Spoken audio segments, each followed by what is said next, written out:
మనం జాగ్రత్తగా గమనిస్తే సుబ్రహ్మణ్యేశ్వర స్వామి వారి యొక్క అవతారంలో అంతా కూడా 6 అంకెకి చాలా ప్రాధాన్యత కలిగి కనపడుతుంది. అందులో షష్ఠి ఆయనకి సంబంధించినటువంటి పూజలు చాలా చిత్రమైన విషయం ఏమిటంటే, అటువంటి గొప్ప రోజునే కదూ మనం కూడా సభ చేసుకుంటున్నది.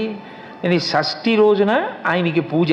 6 ముఖాలతో ఉంటాడు షణ్ముఖుడు. ఆయన యొక్క మంత్రం షడక్షరి. 6 అంకె మీద ఆయన యొక్క తత్వం ప్రకాశిస్తూ ఉంటుంది. పెద్దలు దీని గురించి మాట్లాడుతూ ఈ 6 అంకె మీద ఆయన యొక్క తత్వం ప్రకాశిస్తూ ఉండడం, ఈ 6 అంకెకి సుబ్రహ్మణ్యుడికి ఉన్న ప్రధానమైన సంబంధం కేవలం దేవతా సైన్యాన్ని రక్షించడం, రాక్షస సైన్యాన్ని పరిమార్చడం అన్న దానిలో ఉన్న అంతరార్థం బాహ్యంలో రాక్షస సంహారం ఒక్కటే అయితే ఆయనకి భక్తులకు ఇచ్చే కటాక్షం ఏమిటి?